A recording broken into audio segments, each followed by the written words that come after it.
Les élections au Cameroun sont régies par la loi numéro 2012/001 du 19 avril 2012 portant code électoral, modifiée et complétée par la loi numéro 2012/017 du 21 décembre 2012 et la loi numéro 2019/005 du 25 avril 2019. Lors du scrutin présidentiel du 12 octobre 2025, de nombreuses irrégularités et violations de la loi électorale ont été observées et documentées par les électeurs dans les bureaux de vote à travers le pays. Cette série de 8 épisodes est une compilation d'une partie des vidéos rendues publiques par les électeurs qui en ont été les témoins. Nous avons ainsi pu recenser la violation d'une douzaine d'articles de la loi électorale. Je suis content que vous vous réjouissiez à la fois du travail fait par votre père et la victoire de votre candidat. Présidentielle 2025. Élection ou mascarade?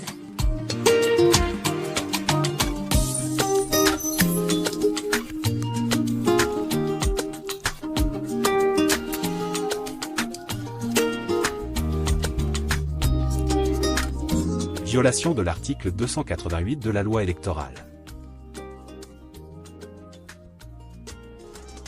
Everybody go. When they don't count, they don't public.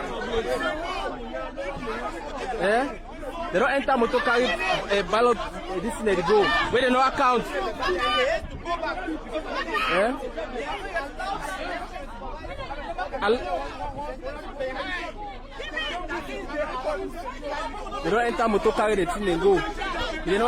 Cette scène témoigne d'une violation patente de l'article 288. Article 288. Est puni des peines prévues par l'article 122-1 du Code pénal, celui qui avant, pendant ou après un scrutin, par inobservation des dispositions législatives ou réglementaires, ou par tout autre acte frauduleux porte atteinte à la sincérité du scrutin ou en modifie le résultat. Si l'auteur ou son complice est fonctionnaire au sens de l'article 131 du Code pénal, il est passible des peines prévues par l'article 141 du Code pénal. L'implication des élites et autorités locales dans ces violations de la loi est dénoncée par des témoins oculaires tels que David Nunga, représentant de l'administration dans un bureau de vote à Ambam dans le sud. Bonjour à tous, je suis David Nunga. Je fais cette vidéo pour faire une dénonciation des fraudes qui ont eu lieu dans le cadre des élections du 12 octobre dernier à Ambam, élection dans laquelle j'étais représentant de l'administration. Et dans un bureau de vote, je voudrais dénoncer ici toutes les manigances qui ont eu lieu et pour lesquelles j'ai malheureusement été impliqué. La démarche ici vise pour moi à soulager ma conscience parce que je ne suis pas quelqu'un qui prend part au faux. Et c'est également une manière pour moi de faire mon mea culpa pour avoir été mêlé à ça. Le 12 octobre dernier, j'ai été dans un bureau de vote à Ambam. Le représentant de l'administration, c'était moi, David Nunga.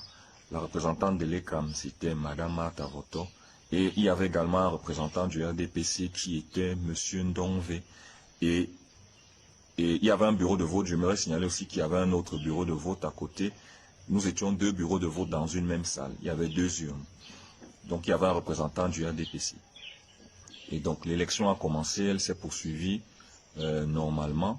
À partir d'un certain moment, le représentant du RDPC allait vérifier dans la poubelle pour voir quelles sont les tendances. Il a vu qu'il y avait beaucoup de bulletins blancs et il a pris son téléphone, il a marqué son mécontentement en appelant certaines personnes au téléphone et ses propos étaient les suivants. On donne notre argent aux communautés et ils viennent ici voter le FSNC. Qu'est-ce que cela signifie? Non, il était fâché. Donc, d'après lui, il ne faut pas. Ils ont donné leur argent et on doit voter le RDPC. Donc. Et après ça, j'ai remarqué que le flux des lecteurs n'était plus le même. Les gens ne venaient plus. Peut-être les gens se sont dit qu'on a compris que nous votons. Parce que vous savez qu'on peut savoir quelles sont les communautés qui votent dans tel ou tel bureau de vote. Et donc, vers 17 h, le représentant du préfet vient et le représentant du RDPC le suit et ils s'en vont causer. Et après, il parle avec la représentante de l'ECAM, de mon bureau de vote, et c'est elle qui me fait savoir que les instructions du préfet sont telles que le taux de participation est très faible. parce qu'effectivement, dans notre bureau, il y avait 286 votants, 286 inscrits, supposés voter, mais à la fin, vers 17h30, on avait trop 85 qui ont effectivement voté. Donc, c'est ce qui s'est passé. Et donc, elle me fait savoir que l'instruction du préfet, c'est de commencer à bourrer les urnes. Et quand elle me fait savoir ça, je sors d'abord, je prétexte d'aller charger mon téléphone parce que je ne veux pas participer à ça. Malheureusement, pour moi, j'ai mal calculé le temps parce que quand je reviens, ils sont encore en train de bourrer les urnes. J'entre dans le bureau de vote, je me mets à prendre part. On me dit, prends le bulletin, donne ceci, fais cela. C'était totalement, c'était sale. Donc, mettre les signatures. Vous voyez les registres dans lesquels on émargeait. On a mis les signatures pour ceux qui n'étaient pas là. On a mis les empreintes, mis les signatures, mis les empreintes, bourré les urnes. Il y avait également un représentant du FSNC, le bulletin jaune. Mais lui également, quand je suis revenu, parce qu'au début il était zélé, il était véritablement là pour qu'il n'y ait pas le faux. Mais à la fin, lui aussi s'est laissé corrompre. Et donc, il a également commencé à bourrer les urnes. Donc, on a fini par bourrer les urnes. C'est la représentante de mon bureau de vote qui me dit, bon, écoute, aide-moi, comment tu me laisses comme ça et tout. Voilà, aide-moi. Et c'est là que, bon, je l'ai aidé, mais véritablement, mon cœur n'était pas dans ça. J'étais dans un village inconnu et j'ai commencé à faire des choses également. Je connais personne ici, c'est pas mon village. Je commence à faire ça. Et à la fin, on se met devant le tableau pour le décompte. C'est moi qui étais chargé du décompte parce qu'il n'y avait même pas de scrutateur. Quand je prends un bulletin jaune, je dis FSNC, le représentant du RDPC dit RDPC. Et donc, toutes les voix du FSNC ont été systématiquement annulées. Toutes les voix du FSNC ont été annulées systématiquement. Toutes. Donc, il n'y avait que RDPC. Donc, il y a eu 286 votants, dont 200 fictifs. Et même ceux qui ont voté FSNC, leur bulletin s'est transformé en bulletin RDPC parce qu'il n'y avait personne pour faire la contradiction. Et c'est ça qui s'est passé dans ce bureau de vote. C'est à ça que j'ai été mêlé. Je fais cette vidéo pour faire une dénonciation, pour dire aux Camerounais que voici ce qui se passe. Je suis Camerounais, mais je soulage, c'est pour soulager ma conscience parce que je ne peux pas dormir chez moi avec ce genre de choses. Je ne peux pas. Lorsque nous étions dans ce bureau de vote, nous savions que le représentant du RDPC, qui s'est montré très gentil avec nous, qu'il allait nous donner quelque chose à la fin. Mais je ne savais pas que c'était par rapport à cette basse besogne-là, cette fausse besogne. Si donc, quand la dame de l'ECA m'a donné 10 000 francs, je lui ai remis les 10 000, je lui ai dit que je pensais qu'il allait nous donner ça parce que, bon, on a fait un travail républicain, mais c'est pas si c'était pour le faux, reprenez votre argent. Néanmoins, j'ai pris part à ça. Je reconnais que, à contre-cœur, je l'ai fait, mais j'aurais dû sortir et ne même pas être là, mais j'étais là. C'est pour ça que je fais cette dénonciation. Il y a eu le faux en BAM. Et dans toutes les localités alentours, c'était pareil. Article 288.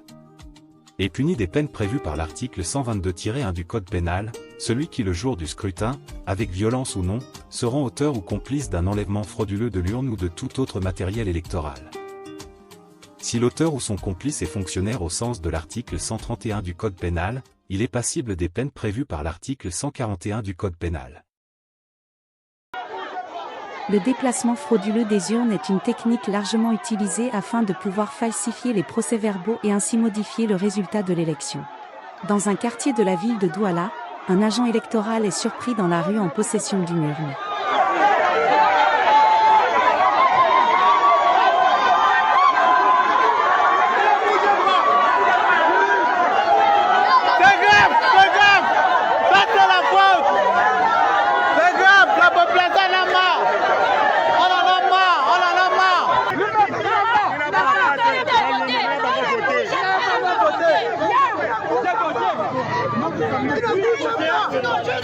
Vous-même vous avez voté. vous avez voté. Devant l'autorité. Vous voulez détruire tous les Camerounais. Ne bougez pas. Lève-toi pas.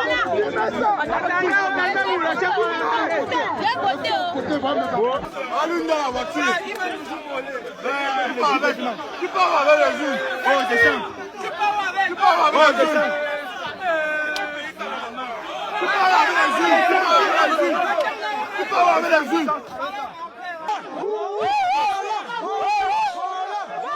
Dans un autre centre de vote, le responsable et l'ECAM emportent tous les procès-verbaux malgré les protestations.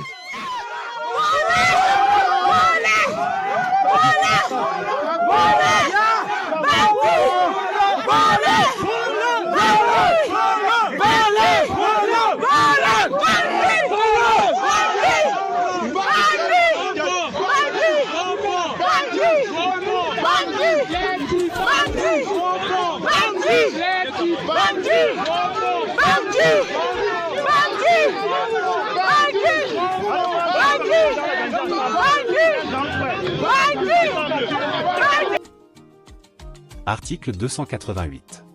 Est puni des peines prévues par l'article 122-1 du Code pénal, celui qui étant chargé dans un scrutin de recevoir, compter ou dépouiller les bulletins contenant les suffrages des citoyens, soustrait, ajoute ou altère des bulletins. Vous reprenez tout. Vous reprenez tout. Reprenez tout. Non, oh. Comptez la poubelle. Dans ce bureau de vote, il y a eu tentative de soustraire des bulletins lors du dépouillement. Vous reprenez tout. Vous reprenez tout. Vous reprenez tout. Il a qu'à pas. Arrêtez tout le monde. Qui a dit ça?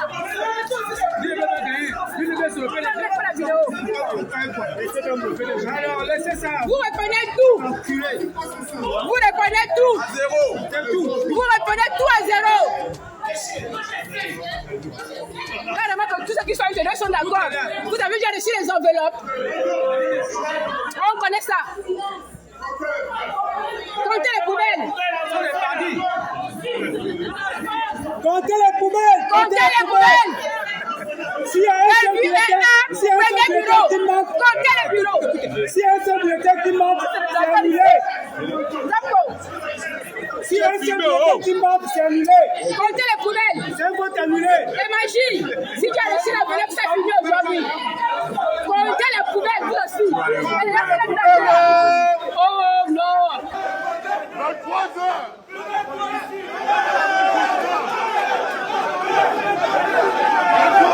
Des agents et l'ECAM sont surpris en train de remplir de faux procès-verbaux.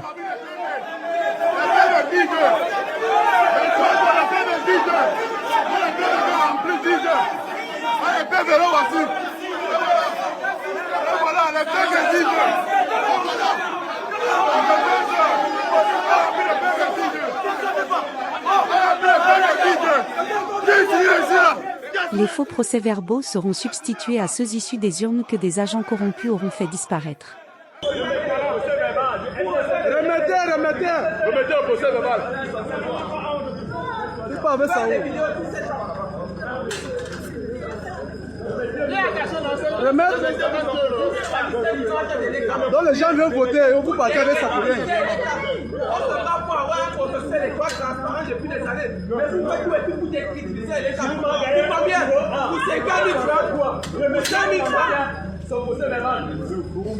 Vous devez avoir honte.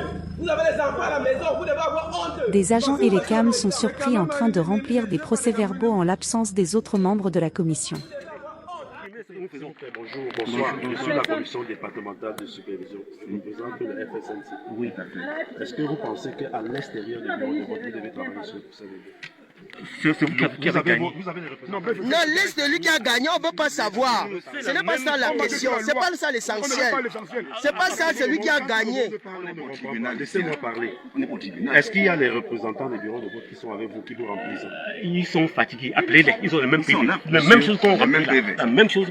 Pourquoi vous faites ici maintenant? Alors que vous êtes supposé faire 14 PV identiques avec la même nombre d'écritures et tout le monde signe. Comment ils vont faire pour signer ici? Ils étaient fatigués, ils sont rentrés. Ils sont fatigués, ils peuvent pas. Monsieur, arrêtez. Vous avez compris? Monsieur, on est fatigué dans ce pays. Plus d'un mois après le scrutin, aucune action ni poursuite n'ont été intentées par l'organe en charge des élections ni par les autorités judiciaires du pays. Les auteurs de ces violations flagrantes de la loi restent impunis. Le silence des autorités et des responsables de l'ELECAM, organe en charge de la gestion et de la supervision du processus électoral, interroge. Peut-on dans ces conditions parler d'une élection impartiale, objective, transparente et sincère? Chacun va parler.